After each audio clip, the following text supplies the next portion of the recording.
धन र स्वार्थले गाँसिएका सम्बन्ध कति छिटो च्यातिन्छन्। प्रेम र विश्वासले बुनेका धागो आँधी र पानीमा पनि अटल रहन्छन्। आजको कथा यही सत्यको यात्रा हो। फिल्म त समाजको ऐना हो, तर तिमीहरूले यसलाई दुर्व्यसनको नशा बनायो। कलाकारलाई शोषण गरेर मनोबल र अस्मिता लुटेर तिमीहरूले मनोरञ्जन होइन अपराध सिर्जना गर्यो। सुकुमायाले डाइरेक्टर र प्रोड्युसरलाई भन्छन् र प्रहरीलाई लिएर आउँछिन्। प्रहरीले निर्देशक र प्रोड्युसरलाई समाउँछन्। पीडित महिलालाई सुकुमायाले सम्झाउँछिन्, सत्य नलुकाऊ, अन्यायलाई मौन होइन आवाजले हराउँछ। चौकीमा गएर आफ्नो पीडा राख, न्याय तिमीलाई पक्का मिल्नेछ, भाउजू भन्दै सम्झाउँछिन्। उता भूमिकाकी आमा धन सम्पत्तिको नाममा यतिसम्म बिकिसकेकी हुन्छन्। उनले धन सम्पत्ति नै जीवन हो भन्ठान्छन् र आफ्नी छोरीलाई अस्ट्रेलियामा बस्ने केटासँग विवाह गराउन लाग्छिन्।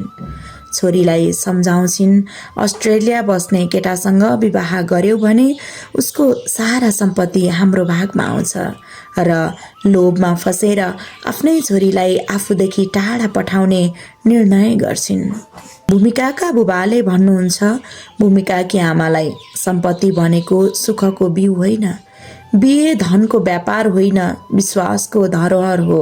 लोभमा छोरीलाई बेचेपछि जीवनमा शान्ति कसरी आउँछ? भूमिकाका बुबाले सत्य भन्नुभएको थियो साथीहरू। तर यहाँ भूमिकाकी आमा देखावटी रूपमा तीजको व्रत बस्छिन्, श्रीमानलाई फकाउन खोज्छिन्।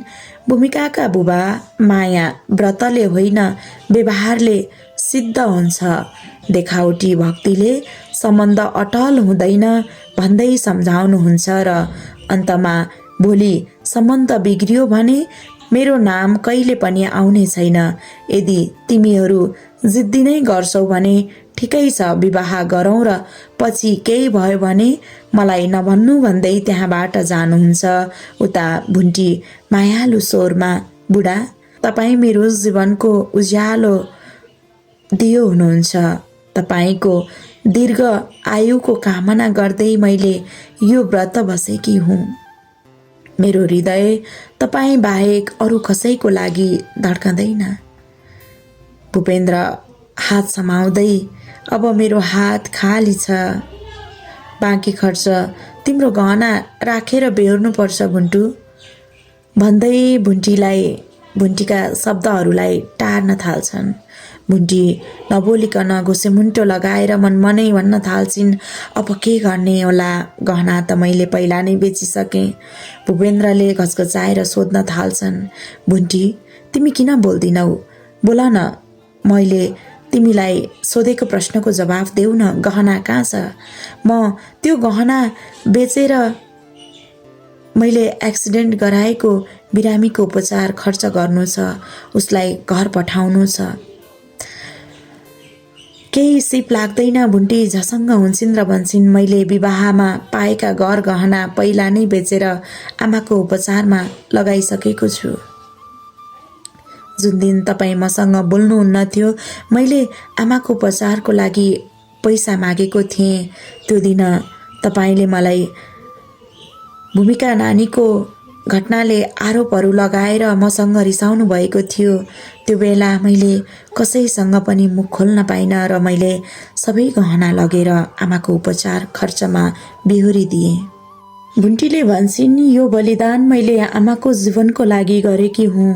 भूपेन्द्र कठोर मनले भुन्टीलाई धकेल्छन्। भुन्टी ढल्छिन्। भूपेन्द्रले भन्छन्, माइतीका लागि सर्वस्व लुटाउने भयो तिमीले। मलाई अप्ठ्यारो पर्दा कहिले पनि सहयोग गर्ने भएनौ। म धेरै दुखी छु। मलाई आपत पर्दा कसैले पनि सहयोग गर्ने भएनन्। आफ्नै प्रेमले धकेल्दो रहेछ।